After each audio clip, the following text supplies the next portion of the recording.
बिस्मिल्लाहिर्रहमानिर्रहीम। अस्सलाम वालेकुम। आज हम बनाएंगे बहुत ही मज़ेदार सा लावा केक। आजकल ये बहुत फेमस है और इसको बनाना बिल्कुल भी मुश्किल नहीं है। बस थोड़ी सी ट्रिक्स हैं जो मैं आपको बताऊंगी और फिर ये इंशाअल्लाह ताला बहुत अच्छा बनेगा। अगर ये वीडियो आपको पसंद आए तो इसको लाइक करें, शेयर करें और चैनल को सब्सक्राइब करना ना भूलें। बेल आइकन प्रेस करें ताकि लेटेस्ट अपडेट्स मिल सकें।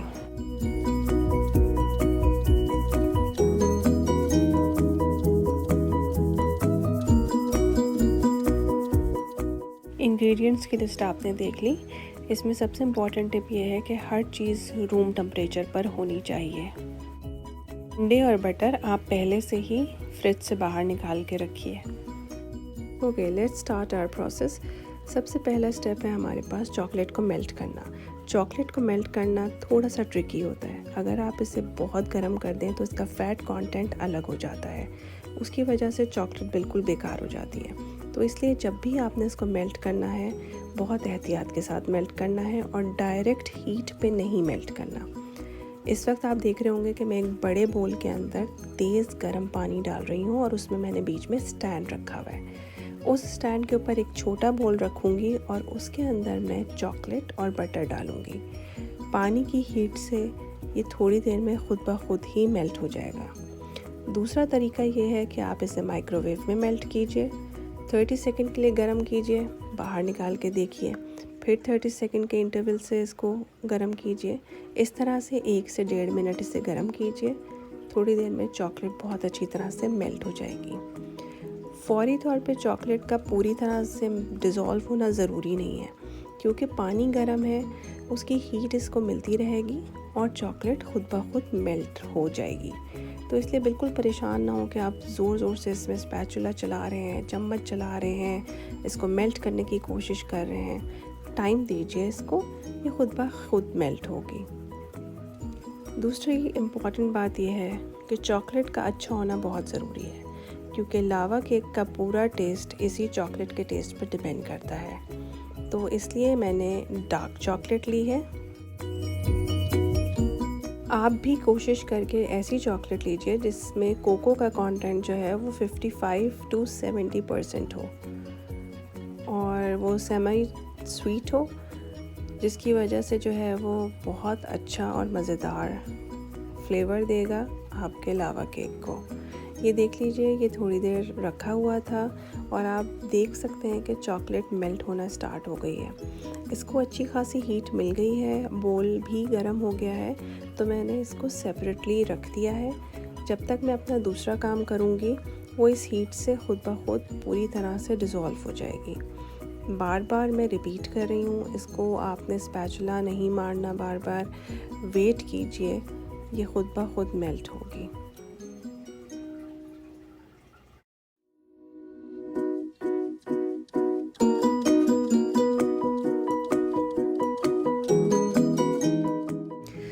अब स्टार्ट करते हैं हम अपना सेकंड स्टेप। 4 अंडों की जर्दी है, इसको आपने अच्छी तरह से बीट करना है। इसके लिए बीटर की बहुत ज़रूरत है। अगर आप ये समझते हैं कि आप अपनी एल्बो ग्रीस यूज़ करेंगे और हाथ की मदद से इसे बीट कर लेंगे तो ज़रूर कर लीजिए, लेकिन मेरा मशवरा ये है कि इसके लिए आप स्टैंड मिक्सर या फिर हैंड बीटर का इस्तेमाल कीजिए। हैंड बीटर कॉमनली हर एक के घर में होता है, तो इसलिए मैं ये इस्तेमाल कर रही हूँ। ये देख लीजिए, इसमें मैंने हाफ़ शुगर डाल दी है और उसको उस वक्त तक हमने बीट करना है, तकरीबन 3 से 4 मिनट, जब तक ये क्रीमी और पेल येलो ना हो जाए। ये देख लीजिए, ये तैयार है। अब मैं अपनी चॉकलेट को भी चेक कर लेती हूँ। ये देख लीजिए, चॉकलेट पूरी तरह से मेल्ट हो गई है और इसे मैंने विस्क की मदद से ज़रा घुमाया है, तो ये देख लें इसके सारे लम्प्स गायब हो गए हैं। हमें चॉकलेट जब इस्तेमाल करनी है तो इसको ठंडा होना चाहिए। तो अब ये मेल्ट हो गई है, अब इसको आप साइड पे रख लीजिए। गर्म पानी पे से मैंने इसको उठा लिया है और इसके अंदर मैं थोड़ी सी कॉफ़ी डाल रही हूँ। ये आपकी मर्ज़ी है, अगर आपको कॉफ़ी फ्लेवर पसंद है तो ज़रूर डालिए। काफ़ी इंटेंस और मज़ेदार चॉकलेट का फ्लेवर हो जाता है, तो मुझे तो अच्छा लगता है। आप डालना चाहें तो ज़रूर डालिए। अब चलते हैं अपने नेक्स्ट स्टेप पे। ये फुल अंडे हैं, रूम टेम्परेचर पर हैं, यानी कि इसमें वाइट्स और योक्स दोनों हैं। इनमें आपने बाकी चीनी डाल के, जो कि आपने थोड़ी सी चीनी बचाई थी, उसको डाल के इसे अच्छी तरह से बीट करना है और उतनी देर तक बीट करना है जब तक ये क्रीमी ना हो जाए, लाइट एंड फ्लफ़ी ना लगें और रिबन ना होल्ड करें। रिबन होल्ड करना क्या होता है ये मैं आपको दिखाती हूँ। इसको बीट करने के लिए आपको कम से कम 3 से 4 मिनट चाहिए और बीटर भी चाहिए होगा। ये देख लीजिए, रिबन होल्ड करना यानी जब आप इसे उठाएंगे तो ये एक रिबन की तरह फॉर्म करेगा। इस तरह से इसको होना चाहिए। इस स्टेज में आप जो हमने पहले जर्दियाँ बीट की थी उनको और इसको फ़ोल्ड कर लीजिए। स्पैचुला की मदद से भी फ़ोल्ड कर सकते हैं, लेकिन मैं प्रेफर करूँगी कि आगे जो सारे स्टेप्स हैं उसमें आप स्टील का चम्मच यूज़ करें और स्टील का भी ऐसा चम्मच यूज़ करें जो बहुत थिनली एज्ड हो। चॉकलेट बिल्कुल ठंडी होनी चाहिए जब आप अंडों में शामिल करें, अदरवाइज़ आपके अंडे कुक होना स्टार्ट हो जाएंगे। इस बात का आपने बहुत अच्छे से ख़्याल रखना है कि चॉकलेट बिल्कुल गर्म ना हो। थोड़ी थोड़ी करके आप शामिल करें और स्टील का चमचा जो कि पतला हो उसकी मदद से इसको आप अंदर फ़ोल्ड करें। इसको बहुत ज़ोर ज़ोर से ना घुमाएं, वरना आपने जितनी एयर अंडों में इस वक्त बीट करके शामिल की है वो सारी एयर निकल जाएगी। ये देख लीजिए, अब मैं क्या करने लगी हूँ, अब इसमें मैं मैदा शामिल कर रही हूँ। इसमें बहुत थोड़ा मैदा जाएगा। मैदा सिर्फ इसलिए जाता है ताकि लावा केक जो है वो अपनी एक फॉर्म को मेंटेन कर सके। तो आपने इसको छान के डालना है, बहुत थोड़ा मैदा डलेगा, छान के डलेगा और अगेन स्टील के स्पून से आपने इसको फ़ोल्ड इन करना है। देख लीजिए मैं किस तरह से फ़ोल्ड कर रही हूँ। बहुत ज़ोर ज़ोर से इसको नहीं मिक्स करना है। वनीला एसेंस भी इसमें शामिल कर दीजिए और इसको फ़ोल्ड करें जब तक पूरा मैदा अच्छी तरह से मिक्स ना हो जाए। ये हमने रेमिकन्स लिए हैं। रेमिकन्स जो हैं वो छोटे बोल होते हैं जो अवन सेफ़ होते हैं। कोई सा भी ऐसा बोल जो अवन में जा सकता हो आप उसे इस्तेमाल कर सकते हैं। मैं 4-5 छोटे रेमिकन्स को ग्रीस करूँगी, उसके ऊपर शुगर लगाऊँगी। आप देखिए मैं किस तरह से लगा रही हूँ। आप चाहें तो शुगर लगा सकते हैं, आप चाहें तो इस पर मैदा लगा सकते हैं। ये इस बात को प्रिवेंट करेगा कि आपका केक नीचे से चिपके ना और बहुत आराम से जो है वो अनमोल्ड हो जाए। तो आपकी चॉइस है, आप चाहें तो लावा केक को मोल्ड से निकाल के खाएं, चाहें तो मोल्ड में ही खाइए। मैंने 2 डिफरेंट तरह के मोल्ड्स को ग्रीस किया है और अब स्पून की मदद से इनको फिल कर लीजिए।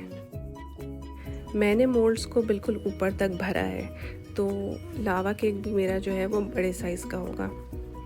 अगर आप चाहें तो इनको हाफ़ भी भर सकते हैं और इस तरह से आपके 6 मोल्ड बन जाएंगे बहुत आसानी से।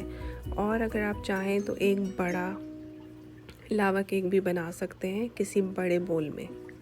तो ये आपकी चॉइस है कि आप इसे एक बड़े बोल में बनाना चाहते हैं या 5-6 छोटे रेमिकन्स में बनाना चाहते हैं। बस इसको अच्छी तरह से आपने ग्रीस करना है, इसको मत भूलिएगा। अब हम इसको प्री हीटेड अवन में डालेंगे।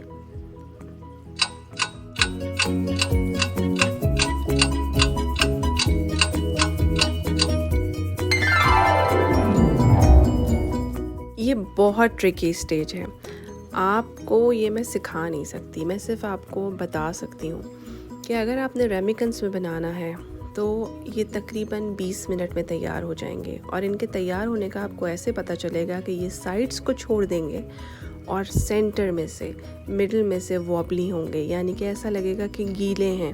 आप जब इन्हें हिलाएंगे तो ये हिलेंगे। इसका मतलब ये है कि अंदर जो है लावा मौजूद है।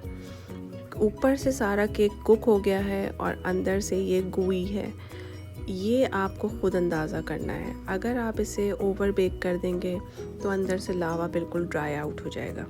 अगर आप इसे अंडर बेक करेंगे तो फिर ये अंदर से बहुत लिक्विडी होगा।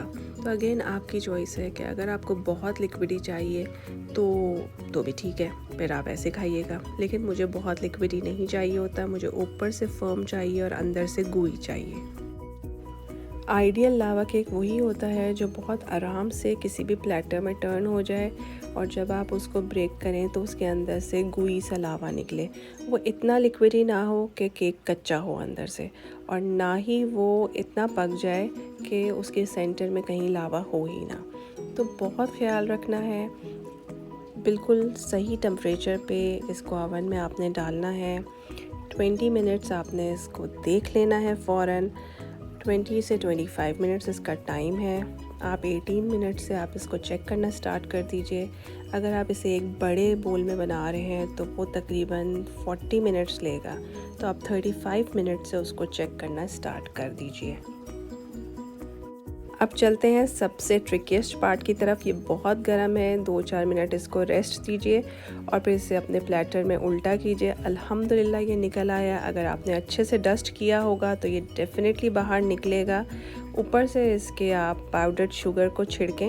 मैं छुरी की मदद से इसे काटूंगी और मैं आपको दिखाऊंगी कि इसका मिडल जो है वो गुई है या नहीं है, और आपको नज़र आएगा उसमें लावा है या नहीं है।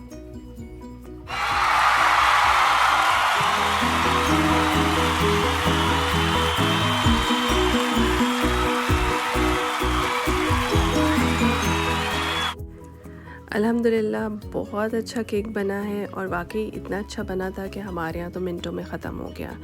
ये सबसे इम्पॉर्टेंट पार्ट होता है कि जैसा आप इसे बनाना चाहते हैं ये बिल्कुल वैसा बन जाए, क्योंकि ये काफ़ी एक्सपेंसिव वेस्ट होगा अगर खुदा न खास्ता ये सही से ना पके। अगर ड्राई हो गया तो केक बन जाएगा और लावा बनने का कोई हिसाब ही नहीं रहेगा। तो ज़रूर छोटी छोटी सी ट्रिक्स और टिप्स जो मैंने आपको बताई हैं उसको आपने देखना है और याद रखना है। इसको बनाने में कोई मुश्किल नहीं है, सिर्फ इसकी कुकिंग टाइम पे आपने नज़र रखनी है।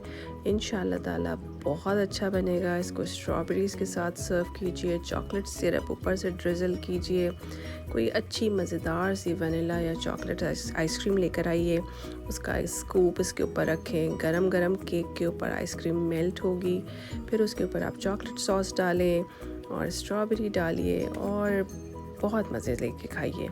उम्मीद है आपको ये रेसिपी पसंद आई होगी। अपना फ़ीडबैक आपने मुझे ज़रूर देना है। फुल रेसिपी आपको वीडियो के एंड में मिलेगी।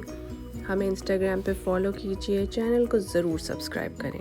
इंशाल्लाह ताला फिर मिलेंगे एक नई वीडियो के साथ। अल्लाह हाफ़िज़।